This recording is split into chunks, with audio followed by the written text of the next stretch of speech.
राज्यातल्या 29 पैकी 23 महापालिका निवडणुका जिंकत मुख्यमंत्री देवेंद्र फडणवीस यांनी तेच महाराष्ट्राचे धुरंधर आहेत हे सिद्ध केले। देवेंद्र फडणवीस यांचं राजकीय वजन या विजयाने प्रचंड वाढलंय। पॅन महाराष्ट्राचा आधुनिक ब्रँड फडणवीस अशी त्यांची नवी ओळख झालेली आहे। बघूया। भाजपच्या महाविजयाचे शिल्पकार देवाभाऊ। 14 महापालिकांत बहुमत, 23 महापालिकांत सत्ता। मुंबईत ठाकरेंचा पराभव, राज्यात शिंदे दादांवरही मात। पॅन महाराष्ट्रात विजय, आधुनिक ब्रँड धुरंधर देवाभाऊ। विधानसभा, नगर परिषदा आणि आता महापालिका राज्यातील 3 निवडणुकांत देवेंद्र फडणवीसांच्या नेतृत्वात भाजपने दमदार विजय मिळवला। मुंबई महापालिकेत 30 वर्षांपासून असलेल्या ठाकरेंच्या सत्तेला सुरुंग लावत उद्धव आणि राज ठाकरे बंधूंवर मात करत मुंबईत महायुतीचा विजय घडवत तेच धुरंधर असल्याचं त्यांनी दाखवून दिलं। मुंबईसह राज्यातील 29 पैकी 23 महापालिकांत महायुतीनं निर्विवाद वर्चस्व मिळवलंय। त्यातील 14 महापालिकांत भाजपला एकट्याला बहुमत मिळालंय। मुंबईत ठाकरे बंधूंना मात देत महायुतीनं बहुमत मिळवलं। ठाणे जिल्ह्यात नवी मुंबई, मीरा भाईंदरमध्येही बहुमत। कल्याण, डोंबिवली, उल्हासनगर, पनवेलमध्ये सुद्धा दमदार कामगिरी।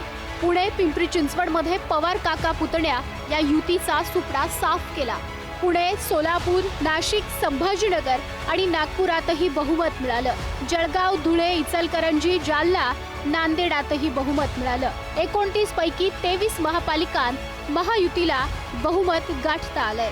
पॅन महाराष्ट्र मिळालेल्या या प्रचंड विजयानंतर विकासाची कास सोडणार नसल्याचं मुख्यमंत्र्यांनी स्पष्ट केलंय।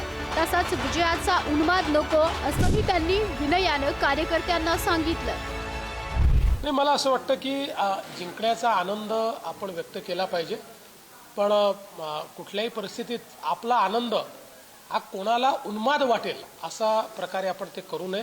विजयाचा उन्माद कोणीच करू नये।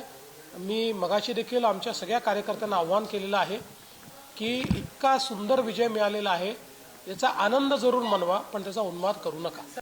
काल ज्या प्रकारे संपूर्ण महाराष्ट्रातल्या जनतेने भारतीय जनता पार्टीला साथ दिला, महायुतीला साथ दिला, मला असं वाटतं आता कोणतेही दुसरं कोणी शिल्लक राहिले नाही। आता एकच ब्रँड आहे, तो म्हणजे देवाभाऊ।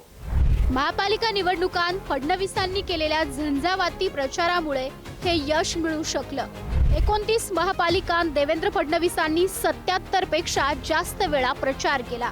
सेलिब्रिटींकडून राज्यभरात झालेल्या मुलाखती, झेंझीशी थेट संवाद, सोशल मीडियावरतीही प्रचार केला। एकनाथ शिंदे, अजित पवारांवर थेट टीका टाळली। विकास कामं, शहरांच्या समस्या सोडवण्याची आश्वासनं दिली। विशेष म्हणजे केंद्रातील एकाही मोठ्या नेत्याविना प्रचाराची संपूर्ण धुरा एकट्या देवेंद्र फडणवीस यांच्या खांद्यावर राहिली। भाजपाची अजस्त्र प्रचार यंत्रणा आणि देवाभाऊंचा चेहरा या समीकरणाला यश आलं आणि राज्यात 2869 पैकी 1426 नगरसेवक एकट्या भाजपचे निवडून आले। 2014 पासूनच्या मुख्यमंत्री देवेंद्र फडणवीस यांच्या राजकीय कारकिर्दीतलं हे सर्वात मोठं यश असल्याचं मानण्यात येतंय।